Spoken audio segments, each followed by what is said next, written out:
इन्हें तो पानी से नफरत हो गई है। मैं कहना चाहता हूँ गैरत कर, सफाई ईमान का हिस्सा होती है। जिसमें सफाई नहीं उसमें ईमान मुकम्मल कहाँ से आएगा। तालों में चूहे पड़ गई है, बंदा पहुंचा हुआ माना चाहता है। खुदा का वास्ता दे के कहता हूँ ऐसे बेगैरत लोगों का भाई काट लिया जाए और दुनिया के सामने इस हकीकत को लाया जाए। पीर वो बनेगा जो अबू बकर सिद्दीक के तरीके पे होगा। पीर वो बनेगा जो उमर के तरीके पे होगा। पीर वो बनेगा जो उस्मान गनी के तरीके पे होगा। पीर वो बनेगा जो हैदर के तरीके पे होगा। क्यों है जान इश्क़ मुस्तफा? तो फिर मेरे इमाम ने कहा इश्क़ तेरे सस्ते जलने से छुटे सस्ते, जो आग बुझा देगी वो आग लगाई है। जो आग बुझा देगी वो आग, जोर से वो आग लगाई है। कितने आला दर्द को मानते हैं? जवाब देंगे ना? इश्क़ मोहब्बत, इश्क़ मोहब्बत, इश्क़ मोहब्बत, इश्क़ मोहब्बत है ना जी। अपनी करवट में झांक के बोलो किसके हाथ नहीं उठ रहे। मैं नहीं कहूंगा कि चोरी करने आया है ना, लेकिन लगना चाहिए सारे आलादत वाले बस करिए। मुझे तो हैरत होती है, लोग कहते हैं आलादत वली थे ही नहीं। इस बात पे भी मुझे हैरत होती है, कहते वली नहीं थे। मैंने कहा फिर वली कौन? तो हम तो ये सोचते हैं ना वली वो होता है कि जो पानी में आग लगा दे। कुछ ठग विद्याओं ने उसूल मुकर्रर कर रखे, जो पानी में आग लगा दे वो वली, जो हाथ में सरसों का राई का दाना जमा दे वो वली, जो हवा में उड़ने लग जाए वो वली। अगर ये मयार है विलायत का तो जोगी जयपाल को क्या कहोगे? अगर हवा में उड़ना विलायत का मयार है या दलील है तो फिर जोगी जयपाल भी तो तुम्हारा खालू हुआ ना। सुने, हवा में उड़ना विलायत नहीं, पानी में आग लगाना विलायत नहीं, मुस्तफा की शरीयत पे मजबूती से अमल करना ये सबसे बड़ी विलायत होती है। ये सबसे बड़ी करामत होती है। मुस्तफा की शरीयत की पाबंदी से अमल करना। आज तो उम्मत का हाल बिगड़ता जा रहा है।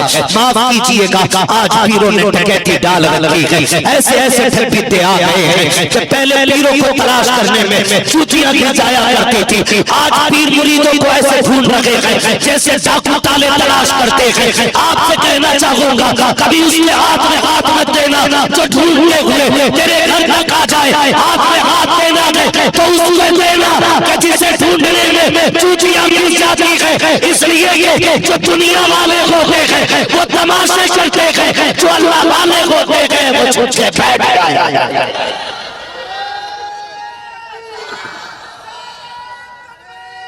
सलामत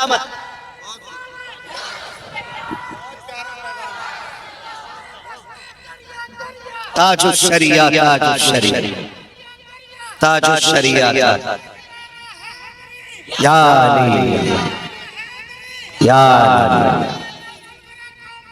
जिंदाबाद।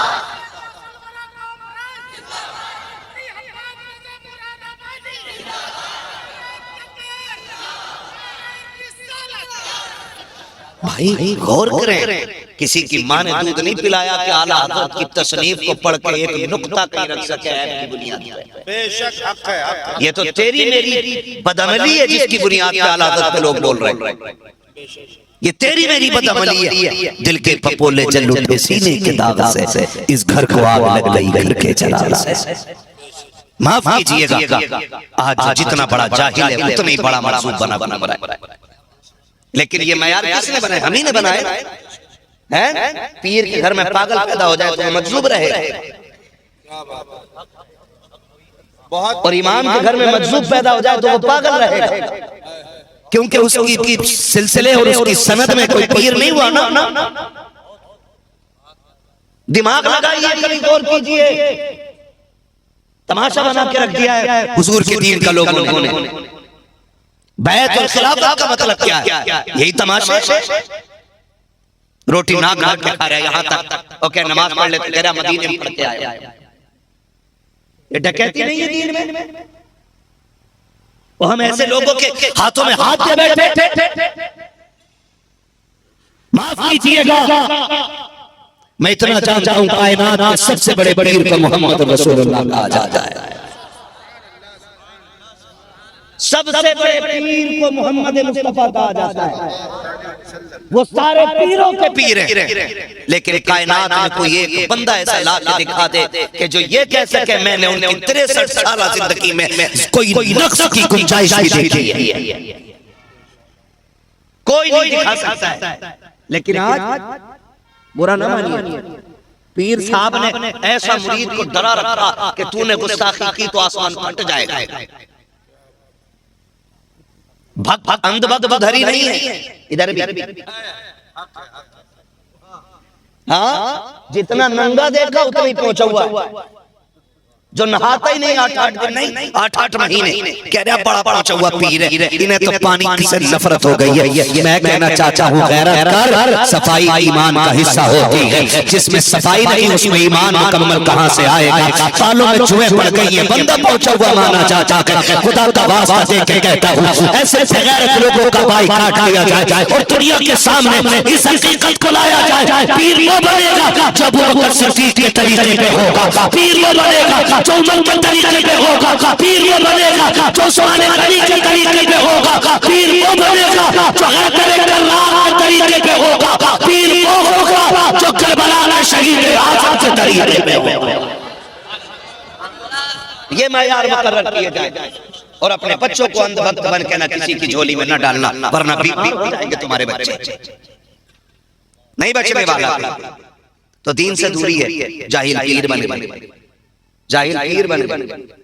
खुदारा हम अपनी जिंदगी को बेहतर करने की कोशिश करें।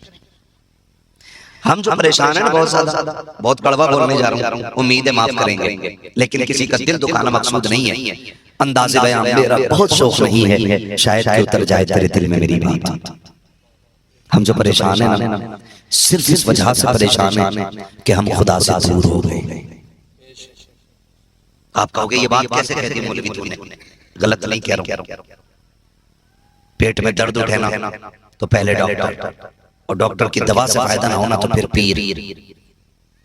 किसी को इतनी तौफीक नहीं होती कि दुख आए तो कभी एक सजदा रो के रब के आगे कर ले।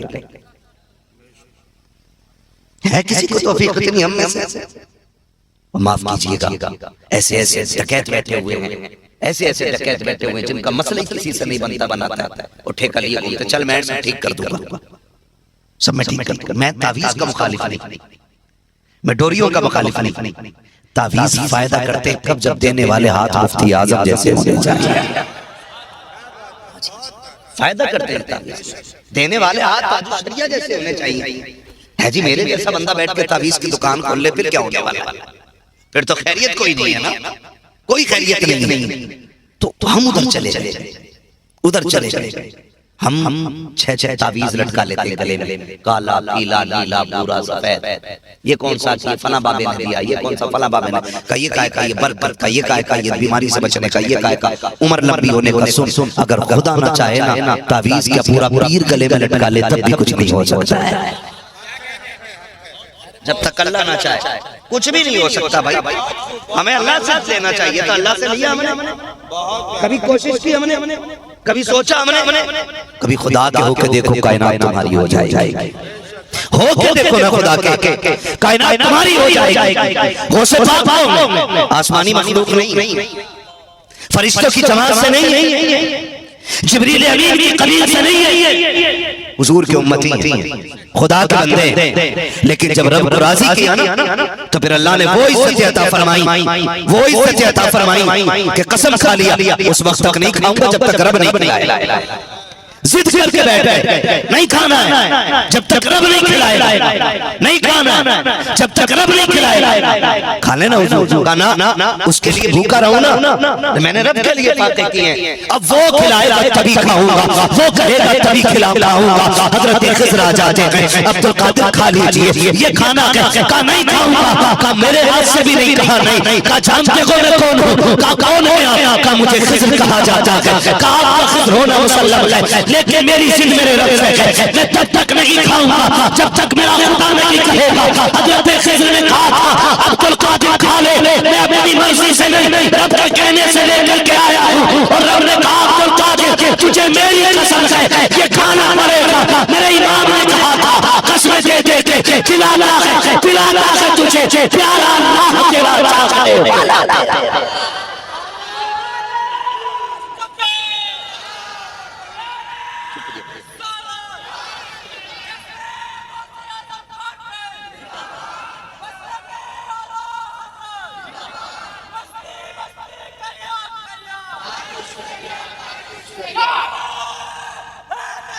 यार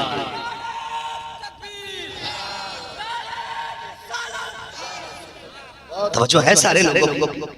डॉक्टर इकबाल ने क्या कहा था, खुदी को कर बुलंद इतना कि हर तकदीर से पहले खुदा बंदे से खुद पूछे बता तेरी रजा क्या है।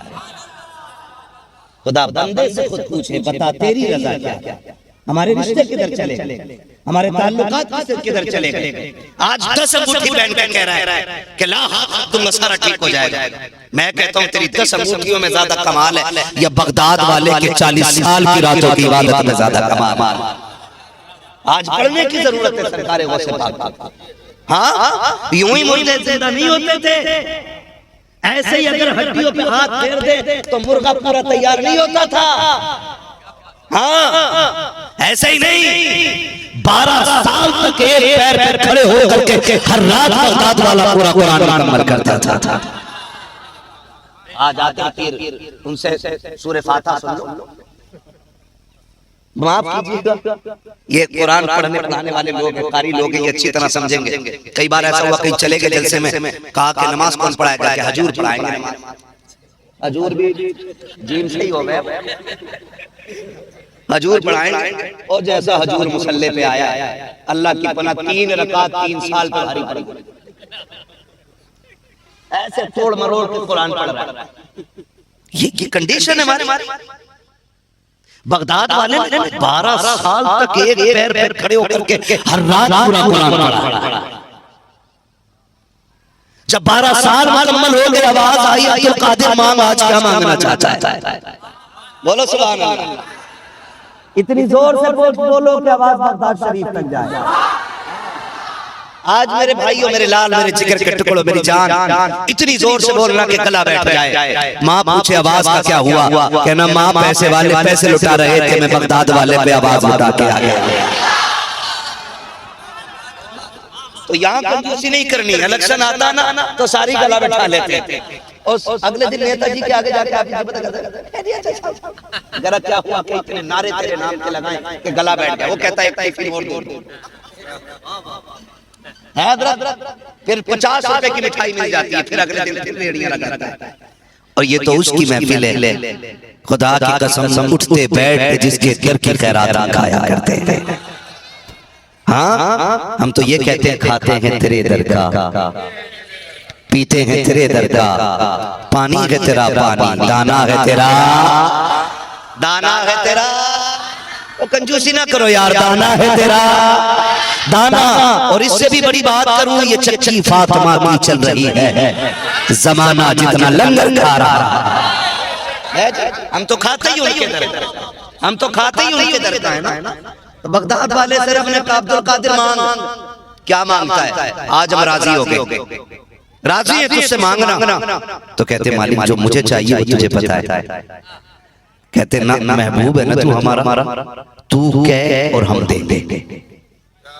आज तू झोली फैला, हम उसे करम से भरेंगे। कहते हैं फिर मालिक एक सौदा कर ले। कहा क्या? का वादा कर जो मेरा होगा वो जन्नती होगा, जो मेरा होगा वो, जोर से जो मेरा होगा वो जन्नती होगा। ये बात तो नहीं हजम नहीं होती जो जान जानी है, बेशक हक है। और मेरा इमाम खुल के ऐलान करके गया तुझसे और जन्नत से क्या मतलब। नहीं मौलाना इतना कड़वा ना बोलना, करो जी बात कुछ नहीं है ना। थोड़े से रिश्तेदार भी है, फूफा भी लगता, खालू तेरा लगता होगा, हमारा नहीं। फूफा तेरा होगा, हमारा। हमने अबू बकर सिद्दीक से सीखा है, हमारे सारे रिश्ते शुरू भी हुजूर से होते हैं और खत्म भी हुजूर में होते हैं। बड़ा सख्त बंदा, बड़ा सख्त बंदा, बड़ा सख्त बंदा जी। हम अबू बकर की सख्ती के बराबर का होगा। जंगे बदर खत्म हो गई, हजरत अब्दुर्रहमान इब्न अबू बकर सिद्दीक ईमान ले आए, है ना। और खाना खाने बैठ गए हजरत अबू बकर के साथ। खाना खाते खाते मुंह से जुमला निकला, अब्बा हाँ बेटा याद है वो दिन?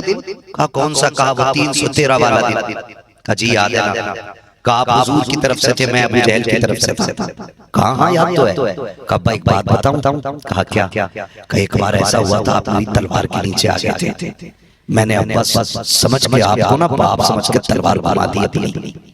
अबू बकर सिद्दीक ने लुकमा छोड़ दिया और कहने लगे शुक्र कर मैं तेरी तलवार के नीचे आया था, तू मेरी तलवार के नीचे नहीं आया था।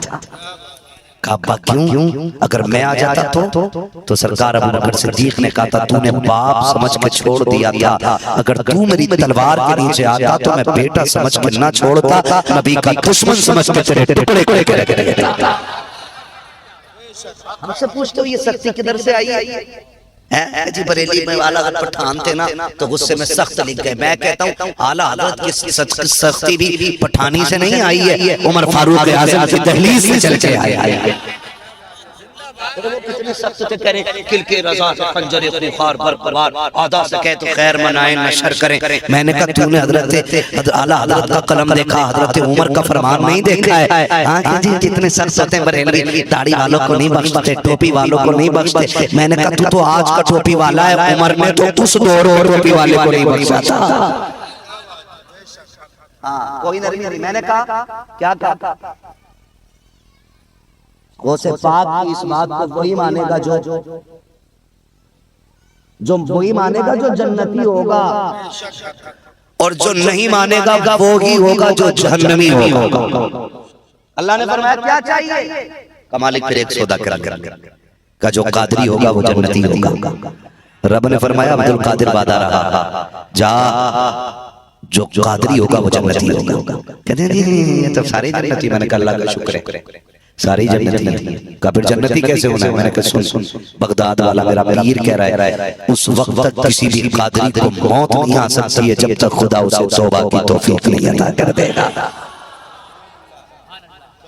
तभी तो मेरा इमाम कहता कादरी कर हाय हाय कादरी रख, कादरियों में कदर अब्दुल कादिर कुदरत नुमा के फिर हजम नहीं होता ना मेरा पीर ताज शरिया। वो कहते हैं कादरी कर कादरी रख, कादरियों में होता। और अल्लाह की कसम खा के कहता हूँ हिंदुस्तान में बहुत करीबी ताल्लुकात बरेली वालों के बगदाद वाले से, बहुत गहरे ताल्लुकात मैं साबित कर सकता हूँ।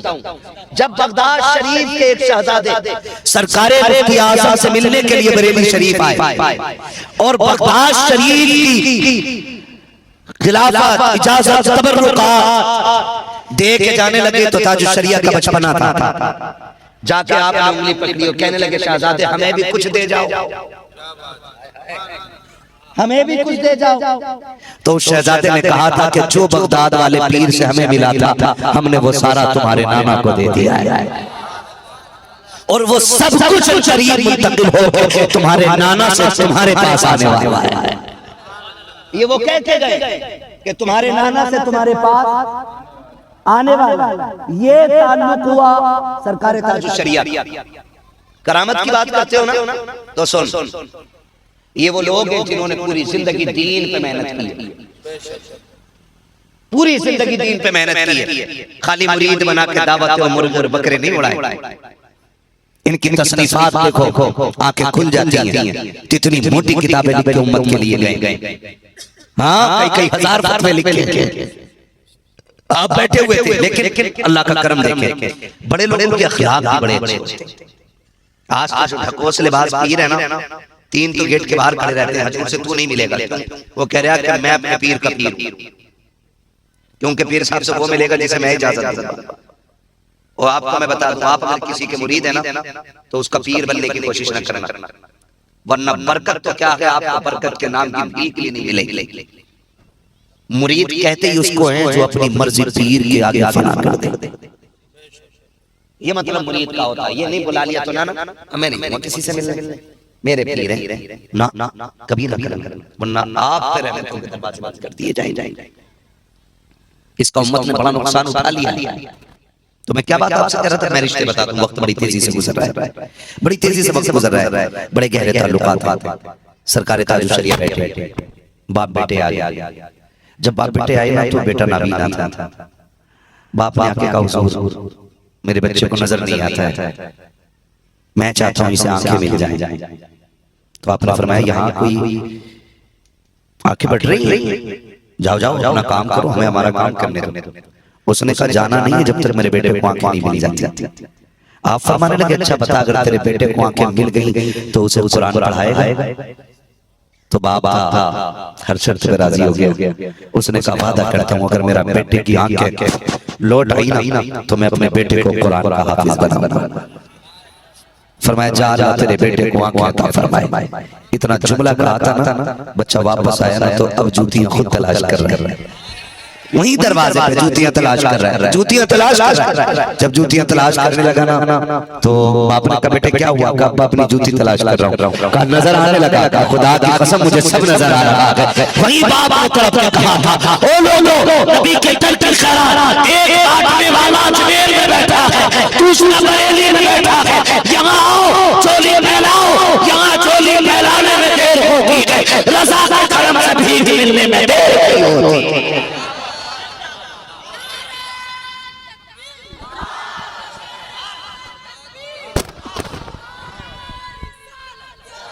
सलामत रहे या रसूल अल्लाह।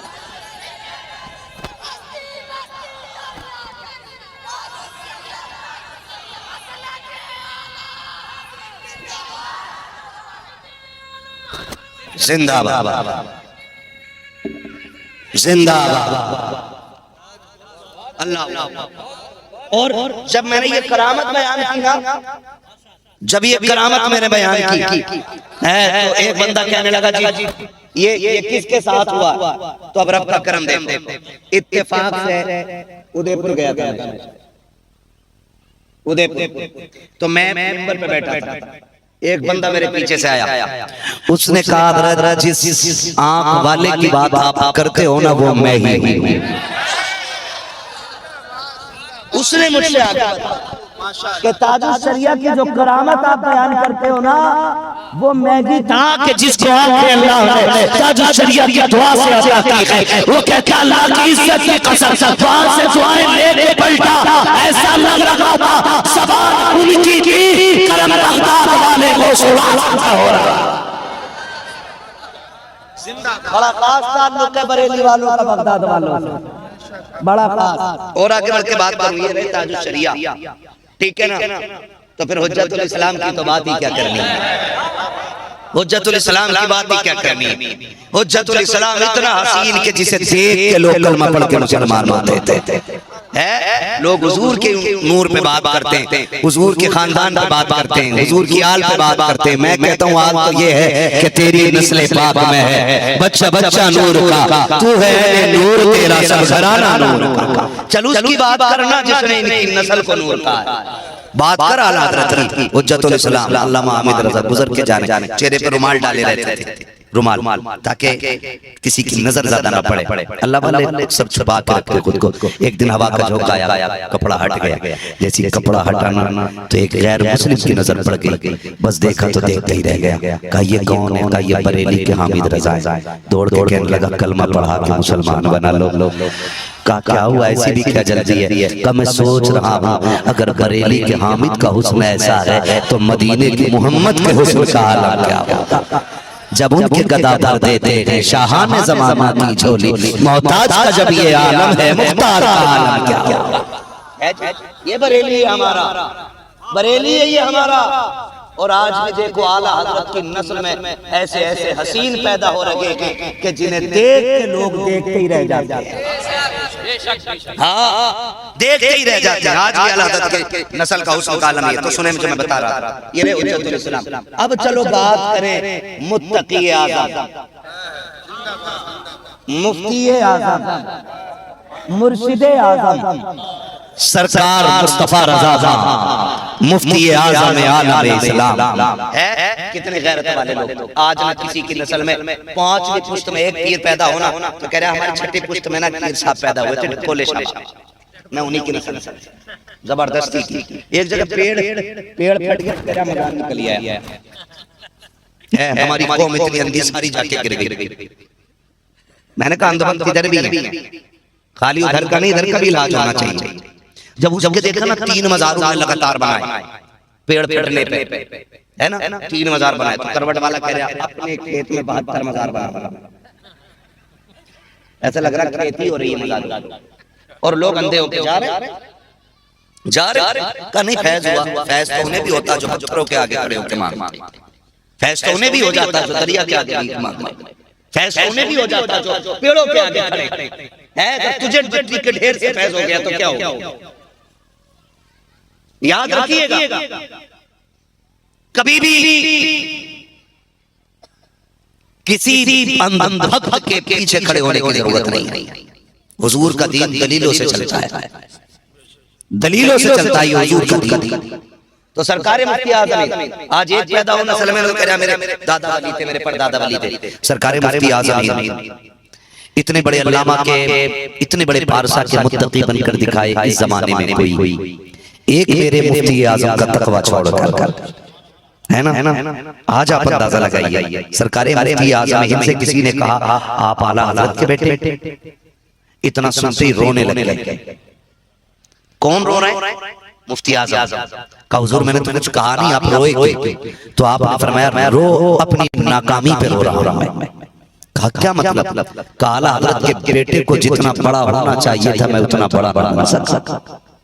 अब अंदाजा लगाइए कि जब मुफ्ती आज़म ये बात कह रहे हैं तो आला हज़रत को अल्लाह ने कितनी शान अता फरमाई होगी। आज लोग कहते हैं आला हज़रत को करामत नहीं आती थी, आला हज़रत को वो वली नहीं थे। कह रहे हैं अच्छे मौलाना हमारी जमात के कुछ गधे कहते हैं, कहा शायर भी अच्छे थे, लेकिन उनसे बड़े शायर अल्लामा हसन नज़र थे। हाँ, आला हज़रत को शायर नहीं मानते कुछ गधे। शायर माने तो वो जिसे उनकी शायरी समझ में आए, वो कलम चलाए लिखता है ना, लमियाती नज़ीर कफी नज़री मिसले तो नशुद पैदा जाना, जगराज को ताज करे सरसों है तुझको शहीद हो सरा। आला हज़रत को समझने के लिए कम से कम हजरत होना जरूरी है। आला हज़रत को या तो हजरत समझेगा या कोई आशिक समझ सकता है, ये याद रखिएगा। तो आला हज़रत नहीं समझ पाते।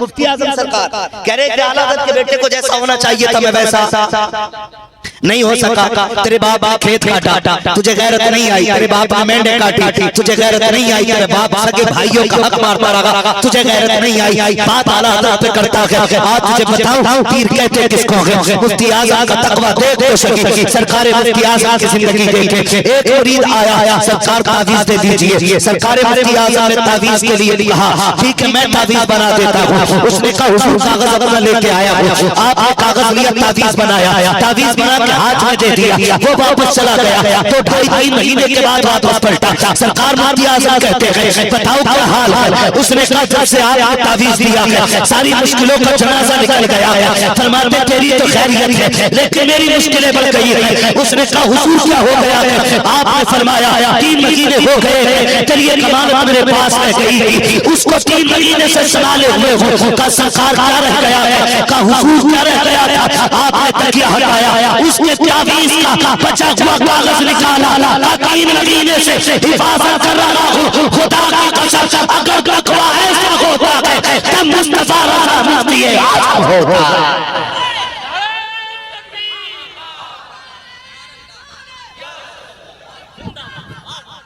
अबू बकर अबू बकर अबू बकर अबू बकर अबू बकर अबू बकर अली अली अली जिंदा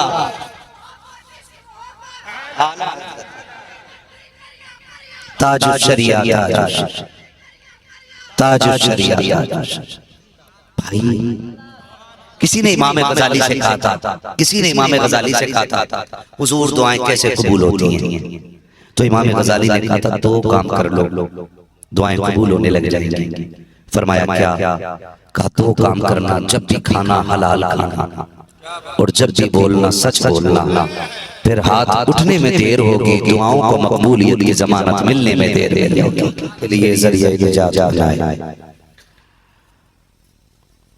अजीज़ाने मिल्लत इस्लामिया, शुरू से लेकर अब तक यके बाद गिरे मुसलसल नातो मनक़बत और तक़रीर का सिलसिला जारी है। अभी आपने मद्दाह खैरुल अनाम शायर अहले सुन्नत भाई साबिर रज़ा इलाहाबादी को बड़ी मोहब्बतों के साथ सुना। नक़ीब अहले सुन्नत भाई आसिफ रज़ा साहिब नक़ाबत के फ़राइज़ अंजाम दे रहे हैं। फर्दन फर्दन सबकी अपनी अपनी जिम्मेदारियां निभा की रही और सबने अपनी अपनी बहुत खूबसूरती के साथ जिम्मेदारियां मुकम्मल की हैं। गालिबन महफिल की आखिरी कड़ी के तौर पे मैं आप हज़रात के सामने पेश किया गया हूँ। ये मेरी आपकी मुलाकात आली जनाब मोहतरम बड़े भाई ज़फ़र साहब इनकी दावत मोहब्बत पर और आप लोगों के इसरार पर यह हाज़िरी हुई है। खुदा करे कि ये मुलाकात इतनी यादगार मुलाकात हो जाए कि इस महफिल की याद कब्र में भी आती रहे और हश्र में भी आती जाए। मर्जी है आपकी, मुझे उम्मीद है थक गए होंगे आप काफी देर से सुभान अल्लाह कह रहे हैं और मुझे थोड़ा सा एक अजीब सा यूं लग रहा है कि ऐसा लग रहा है कि मेरे और आपके बीच में काफी फासला कर दिया गया है। इतना फासला अगर मस्जिद में हो जाए तो सफों का सिलसिला खत्म हो जाता है ना। तो आप थोड़ा थोड़ा सा जरा आगे आ जाए, थोड़ा सा कमेटी वाले आगे आ जाए। बाकी जो साइड में हमारे भाई दूर बैठे वो कुर्सियां लेकर के आ जाए, ठीक है ना। कुर्सी कोई नहीं छोड़ता भाई, क्यों आप साहब कुर्सी छोड़ता है ना। हाँ सिवनी से लेके यार कुछ भी नहीं तो गाड़ी कुर्सी पकड़ के आ गया। हाफिज साहब माशाल्लाह, ये रिश्ता मोहब्बत कुछ इस तरह निभाओ, कुछ हम कदम बढ़ाएं, कुछ तुम कदम बढ़ाओ है जिन तो जगह बहुत ज्यादा है और फिर भी आपने एक के ऊपर एक कुर्सी रख रखी है। थोड़ा सा इतना फासले पे कुर्सी रख लेते कि आदमी को बैठे बैठे करवट बदलने की जगह बच जाए। मुझे यहाँ से देखने में ऐसा क्यों लग रहा है कि एक कुर्सी पे दो लोग बैठे सब अपनी अपनी कुर्सी को देखें, दाएं बाएं देखेंगे तो किसी को नजर नहीं आएगी। खैरियत है आप लोग है ना। खुदा सलामत रखे। कमेटी वालों का जो कमेटी है इसका नाम क्या, गरीब नवाज कमेटी।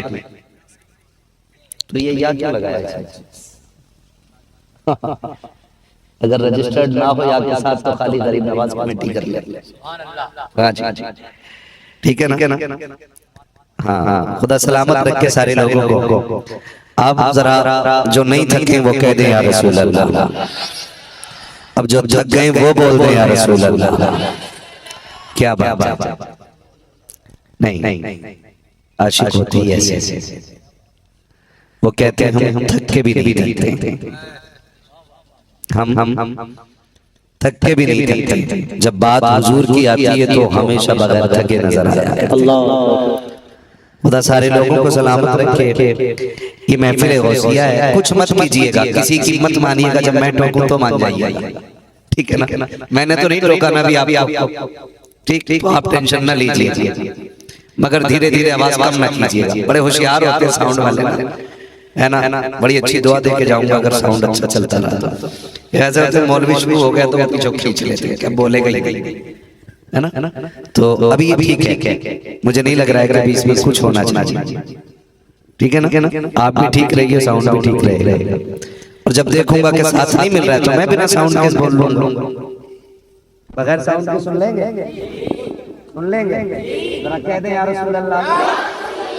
हाँ जी, जो नहीं बोले हैं उनसे मुझे कोई शिकायत नहीं है, क्योंकि इस लफ्ज का ताल्लुक इश्क से होता है, वजन और उम्र से नहीं होता है, तो सिर्फ वही बोले जिसे हुजूर से इश्क कहे या रसूल अल्लाह, या रसूल अल्लाह। हाँ जी, अल्लाह सलामत रखे। कुछ लोग अभी ऐसे घूर के देख रहे हैं, तो मैं कहूंगा इतना मुंह बिगाड़ के सामने वाले को ना देखा करो कि उसका मूड बिगड़ जाए। आप बहुत बड़े लोग, यकीन जाने आपकी जूतियां मेरे सर का ताज आज, क्योंकि आज आप बगदाद वाले हो उसकी महफिल में बैठे हुए हैं। और मेरा पीर तो ये कहता है कि कोई भी उस वक्त तक मेरा नाम नहीं ले सकता जब तक मैं ना चाहूं। अगर सरकारे बगदाद की मर्जी के बगैर उनका नाम नहीं ले सकता कोई, तो उनकी मर्जी के बगैर उनकी महफिल में कौन आ सकता है ना? तो फिर मुकद्दरों वाले हैं कि बगदाद वाले ने हमें बुला रखा है। मैं देखता हूँ कुछ लोग फैशन समझते हैं, थोड़ी देर बैठे हो फिर कपड़े झाड़े और चल शायद वो ये दिखाना चाहते हैं कि हम आए थे, लो हम जा रहे हैं। तो मैं एक मशवरा देना चाहूंगा, जो बीच में से उठ के जाए ना तो वो अपने आप को होशियार ना समझे, वो ये ना समझे अक्लमंद था, मैं आ गया, बेवकूफ लोग बैठे रह गए। अगर कोई बीच से उठ के गया है ना, तो फिर सबसे पहले अपने लुक में चेक करे, हराम के खा के आया था क्या हलाल के, और फिर उसके बाद अपनी परवरिश पे गौर करे कि गुड्डी कौन सी पिलाई गई थी। इसलिए कि बगदाद वाला उसी को महफिल से उठाता है जिसका बैठना अपनी महफिल में बगदाद वाले को पसंद नहीं आता है। वरना हम तो खुल के कहते हैं, हम तो खुल के कहते हैं ये तेरा करम है आका कि बना लिया है अपना, कहां मुझसे ये कमीना, कहां सिलसिला तुम्हारा। जी आज जो बैठे हुए हैं ना, ये बगदाद वाले का करम है, ये बगदाद वाले का करम है। फिर मुकद्दर के धनी क्यों ना हो, वो तो ये फरमाते हैं, सरकारे वो फरमाते हैं कि जो मेरा जिक्र करने के लिए इशा के बाद बैठता है ना, तो बगदाद वाला उसका जिक्र अपनी महफिल में मगरिब के बाद कर चुका होता है। हम वो मुकद्दर वाले हैं जिनका जिक्र बगदाद वाले की महफिल में हो चुका है, और फिर हम अपने मुकद्दर पे नाज क्यों ना करें। इमाम अहमद रजा हमारे हिस्से में आया है मुझे किसी सुले कुल्ली की दाद नहीं चाहिए, मुझे टनाटन सुन्नी की दाद चाहिए। हाँ, मुझे सिर्फ टनाटन सुन्नी की दाद चाहिए। मुझे उस शख्स की शक्ल अच्छी नहीं लगती जो सबको अच्छा कहता है, क्या बात है, मुझे उसकी शक्ल अच्छी लगती नहीं। हम तो खुल खुल कहते हैं तिरंगा छोड़ दे तिरंग हो जा, सरासर मौम हो जा या सरासर संग हो जा। बड़ी बड़ी बोले रिश्तेदारी तो नहीं भाभी में है ना। आप जरा डिस्प्ले के माने और डिस्प्ले अच्छी हो, माशाल्लाह डिस्प्ले अच्छी हो ना तो पूरी कंपनी अच्छी लगने लगती है, और डिस्प्ले खराब हो जाए पूरी फैक्ट्री खराब हो जाती है ना। बहुत नारे लगे, हमारे आसिफ भाई ने भी नारा लगाया और चंद दीवानों ने नीचे से भी नारे लगाए थे। एक नारा मैं लगाऊं, जवाब मिल जाए तो मैं समझूं कि मैं बैठा हूं, देंगे जवाब। लगा लो नारा मैं भी, है ना, जरा बोलो सुभान अल्लाह। अजी जो खाली बच्चे बैठे हुए ना, बड़े ना बोले, सिर्फ बच्चे बोले जरा सुभान अल्लाह। ये बच्चे बोले कि बड़े बड़े बड़े बड़े? हाँ जी बच्चे ही हैं, जिनके माँ बाप सलामत हो बच्चे ही होते, वो बच्चे ही होते। नारा मैं लगाऊं, जवाब देंगे मिंबर वाले, दुआ दे दे, बड़ी मेहरबानी। हाँ ये बड़ी जिम्मेदार जमात है, इतने अच्छे लोग हैं ये, अगर इनमें एक दुआ करते बाकी आमीन कह देना तो रब बिगड़े मुकद्दर सवाल करता है। अब क्या हुआ भाई इसमें ये गूंगू क्यों होने लगे? अब क्या हुआ इसमें अचानक? हाँ बंद कर दिया ना उसको, तवज्जो है ना। बड़े अच्छे लोग हैं, उनकी दुआएं लिया करें। हमारे हाफिज साहब बहुत दूर से चल करके आए हैं, और हाफिज साहब माशाल्लाह कहने लगे कि मैं यहाँ रहता तो नहीं, मंडला रहता हूँ, मंडला नाम। हाँ तो मंडला रहते हैं। मैंने कहा आप यहाँ कैसे? कहने लगे नौजवान हैं ऐसे दीवाने कि इनका काम में हाथ बटाने के लिए हम चल के आ गए। अतराफ जवानी से हमारे अहबाब चल के आए हैं, मिंबर वाले भी दूर दराज से चल के आए हैं, और नीचे भी बहुत सारे लोग ऐसे हैं जो बड़ी दूर दूर से चल के आए हैं। तो इसमें मेरा कमाल नहीं है, इसमें यकीन करें जफर भाई का कमाल नहीं है, हमारे हाफिज साहब का नहीं, साबिर साहब का नहीं, आसिफ साहब का नहीं, कमेटी का नहीं, कमाल बगदाद वाले का है। क्योंकि हम तो कहते हैं कि महबूब की महफिल को महबूब सजाते हैं, आते हैं वही जिनको सरकार बुलाते हैं। है ना। शुक्र है रब ने हमें और आपको सुन्नी बरेलवी बनाया है। कौन बनाया है? सुन्नी। जोर से बोलो। मैं एक बात कहूं, गांठ बांध लेना। जब अमीर होने का ख्याल आया और शुक्रिया का सजदा किया करो। जब दौलत का ख्याल आए शुक्रिया का सजदा किया करो। जब कामयाबी का ख्याल आए शुक्रिया का सजदा किया करो। जब अल्लाह आपको औलाद से नवाजे तो बाप होने का शुक्रिया अदा किया करो।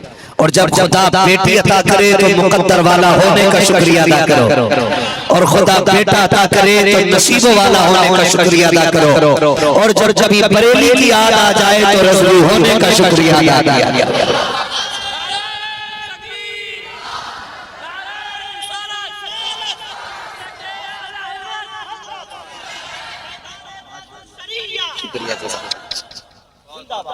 जब कभी रज़वी होने का ख्याल आया करे ना तो रब का शुक्रिया अदा किया।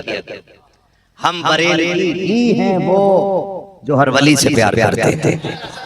जो करता वही बोले जो हर वली से प्यार करते हैं। मेरी जबान समझ पा रहे ना? समझ पा रहे हैं तो साथ है ना। आज तो मेरी पगड़ी आपकी पगड़ी की तरह है, मेरा रुमाल आपका रुमाल की तरह है। ये अलग बात है कि ये अलग से तोहफे में मिला, ये भी तोहफे में मिल गई है ना। कम से कम पगड़ी एक हो गई है ना। और इन सब पगड़ियों का रंग बगदाद वाले के गुंबद से जाके मिल जाता है। मुझे बात याद आ गई।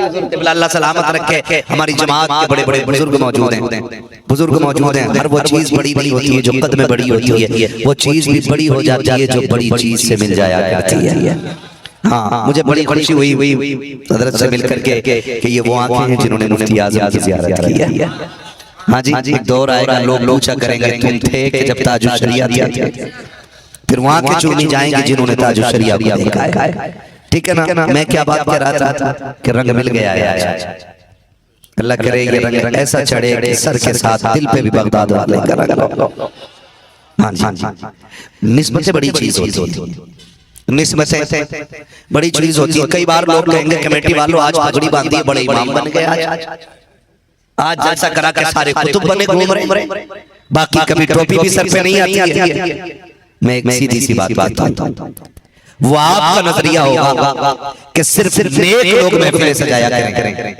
हमारा नजरिया तो ये है साहिब, हम महफिल सजाते इसलिए हैं ताकि अल्लाह इस महफिल के सदक़े में हमें नेक बना दे। हम इस नजरिए से महफिल सजाते हैं कि अल्लाह इस महफिल के सदक़े में हमें नेक बना दे। और कितने ऐसे हैं कि जब महफिल में आके बैठ जाते हैं तो अल्लाह रंग बदल देता है। रंग बदल देता है और रंग चढ़ना चाहिए। रंग चढ़ना चाहिए। जब रंग चढ़ जाता है ना तो फिर मालिक करम फरमा देता है। तुम्हें एक बात बताऊं, जब फिरौन को और उसकी पूरी काबीना को अल्लाह ने दरियाए नील में डुबा के खत्म किया। समझ रहे मेरी बात? कहां डुबाया था? किसको? फिरौन और उसकी पूरी जमात को। जब वो सब डूब गए ना तो हजरत मूसा कलीमुल्लाह बस्ती में वापस पलटे तो देखा एक ऐसा शख्स जो हजरत मूसा की मजाक बनाता था, उन पे हंसता था, वो फिर भी जिंदा टहल रहा है। आपने रब से अर्ज की मालिक इसे नहीं मारा, ये मेरी मजाक बनाता है, मेरी नकल करता है। रब ने फरमाया मूसा चाहा तो हमने भी था इसे मार, लेकिन इसकी एक अदा बचा के ले। कहा क्या? जब ये तेरी नकल करता था ना तो ये जुब्बा तेरे जुब्बे की तरह पहनता था, इसका अमामा तेरे अमामे की तरह होता था, ये बात तेरी तरह करता था। मूसा हमको इसको भी मारना चाहते थे, लेकिन इसलिए बख्श दिया कि कम से कम 2 टुकड़ों में ये तेरी शक्ल इख्तियार किया गया था। काश क़यामत में खुदा कहते अमल तो अच्छे नहीं है, लेकिन एक दिन बगदाद वाले के गुंबद जैसे अमामा लगा के बैठे थे। ये भी तो बख्शिश की सनद हो सकती है ना, बख्शिश की सनद हो सकती है। तो फिर शुक्र अदा करो कि रब ने हमें सुन्नी बरेलवी बनाया है। जो बरेलवी होते हैं वो हर वली को मानते हैं। किसको मानते हैं? जो मानते हैं वही बोले, बाकी ना बोले भाई। मुझे एलर्जी होने लगती है बहुत ज्यादा भीड़ से। मुझे चार चाहिए, मुस्तफा के वफादार चाहिए। हर वली को मानते हैं, साथ मौला, साथ मौला। आप नहीं बोल सकते तो उठ के चले जाओ, आपसे अच्छे लोग आगे बैठा लूंगा। हाँ हैं जो पीछे रह गए, आप बोलेंगे तो फिर जगह आप ही की है, ठीक है ना। साथ मौला, जितना पसीना मुझे आना ना उसका 1% आपको भी आना चाहिए, ताकि बात याद रहे। बिना मेहनत के जो खाने मिल जाते हैं वो हजम नहीं होते। मेहनत करके खाओ या खा के मेहनत करो, अच्छा हजम होता है खाना, ठीक है ना। साथ मौला, और सिर्फ मौला अली को नहीं, मुस्तफा के 4 यारों को मानते थे, आका के सारे वफादारों को मानते थे। ये खासियत है इमाम अहमद रजा के चाहने वालों की। आग लगे उनकी फितरत में, जिन्होंने सिर्फ आला हज़रत और मसला के आला हज़रत पे भौंकना सीखा है। मैं कहता हूँ काश पढ़ना सीख लिया होता, आला हज़रत को पढ़ना सीख लिया होता ना, तो फिर तुम भी फजर बाद यही कहते, डाल दी कल्ब में अज़मत मुस्तफा सैयदी आला हज़रत पे, जोर से सैयदी आला हज़रत पे। क्या बात है, जियो सलामत रहो, हम आला हज़रत वाले लोग। कौन है हम? आला हज़रत वाले लोग। और मेरा इमाम क्या कहता है?